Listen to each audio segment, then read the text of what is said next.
Salut tout le monde, j'espère que vous allez bien. Donc dans cette vidéo, on va sortir le moteur. Tout est prêt, tout est en place. Je vous ai pas filmé le démontage parce que c'est pas spécialement compliqué. Donc là on a la traverse supérieure avec le cap d'ouverture de capot. Franchement c'est assez simple à sortir. Je pensais que ça serait vraiment la galère. Ici on a tout le faisceau. Donc j'ai tout dégagé. Il me reste plus que les supports moteurs en fait à sortir et puis la durite de chauffage, raccord hydraulique là. Enfin bref, 2-3 trucs, encore la tringlerie de boîte et il sera prêt à sortir. C'est un peu ma hantise, tu vois, de galérer au remontage. Donc j'ai pris mes précautions. J'ai tout noté. Donc là, tu vois, tous les petits scotch que tu vois, bah, c'est là où vont les faisceaux. J'ai marqué les prises, éventuellement les endroits où ça pourrait être un petit peu délicat au remontage. Donc toutes les vis, vous savez, habituellement sur YouTube, on voit le gros saladier avec toutes les vis. Moi, c'est le genre de truc, franchement, je peux pas. Pour moi, c'est pas possible que tu puisses remonter. Donc moi, je suis organisé comme ça.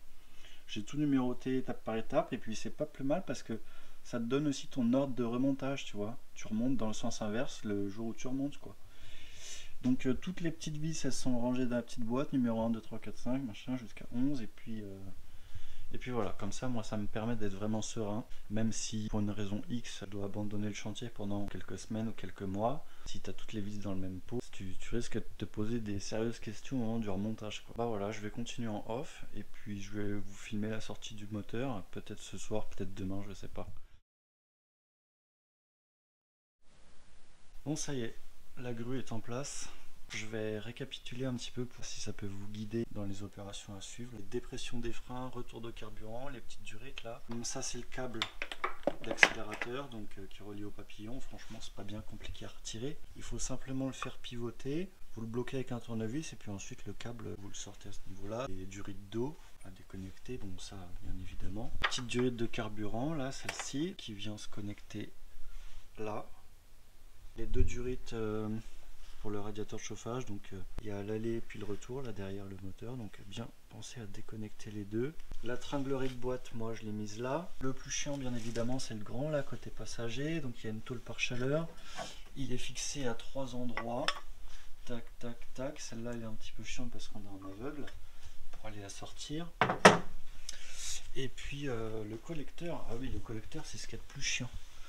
Le collecteur, donc moi je l'ai complètement sorti, hein. Donc vous avez des goujons et puis des vis. Alors le plus chiant bah, c'est celui qui est au milieu là. Donc faut passer par au-dessus. Pour avoir celui-là, faut passer par au-dessus. Ou alors faut avoir une rallonge avec un cardan et puis passer par en dessous. Mais c'est trop. Il y a trop de longueur de rallonge, du coup ça devient flexible. Donc le mieux c'est de passer par au-dessus. Et voilà.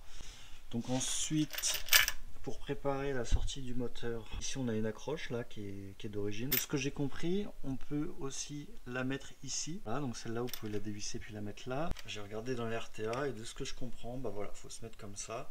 Et donc en gros, tu retires simplement cet écrou là et tu as tout qui vient. Et par contre côté boîte c'est un peu plus compliqué parce que je sais pas trop. Je crois qu'il va falloir que je sorte tout. Voilà, là j'ai déjà une certaine tension, donc on va y aller comme ça. Allez, c'est parti.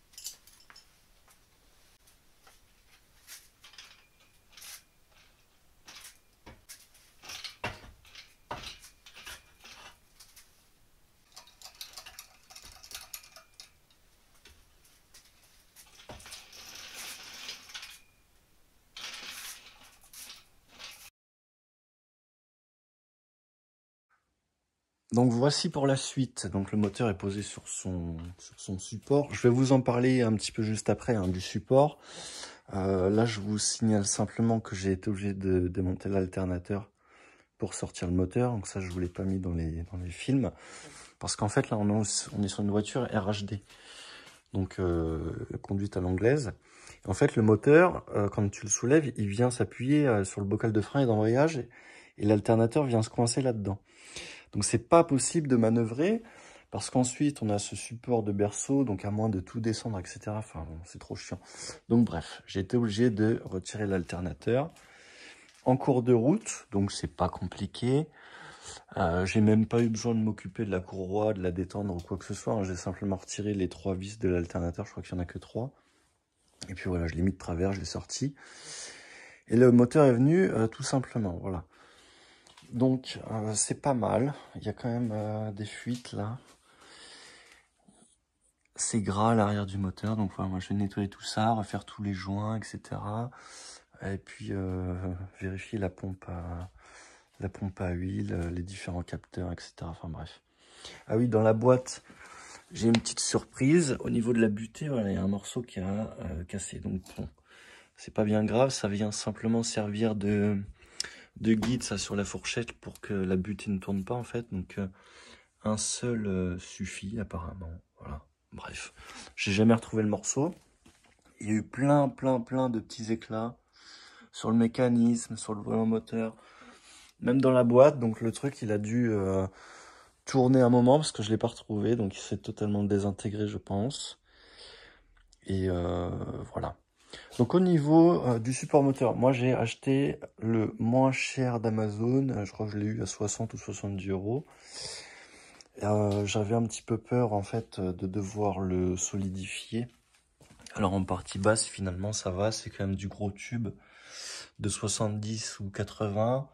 Il est relatif, enfin bon, il y a quand même une épaisseur quoi, si tu veux, c'est pas le tube le moins cher non plus quoi. T'as 2-3 mm, hein, tu vois qu'ici il est un petit peu plus épais.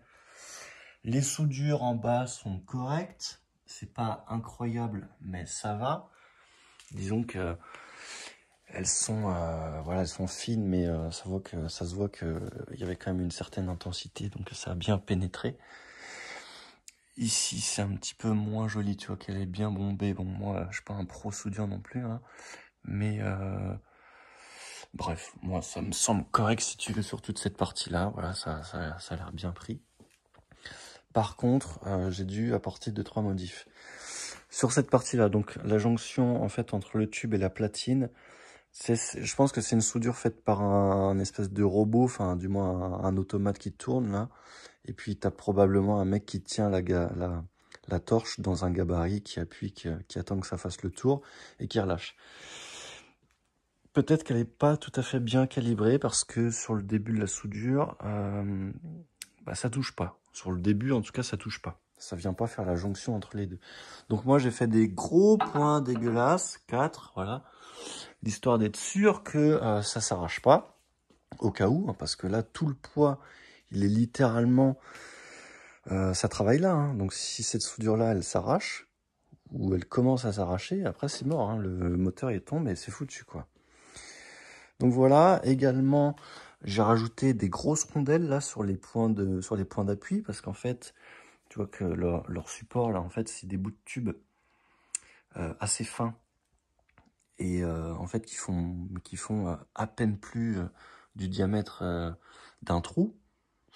Donc niveau répartition de la masse, etc., moi ça me paraissait pas terrible, tu vois. Donc bon, j'ai soudé des grosses rondelles, comme ça au moins la masse elle est bien répartie. T'as des grandes vis qui traversent, alors c'est assez grand, hein, ça fait... là t'as 100 mm, 10 cm, de là à là. Donc il te faut des grandes vis, hein. Moi je crois que c'est du 130 ou un truc comme ça.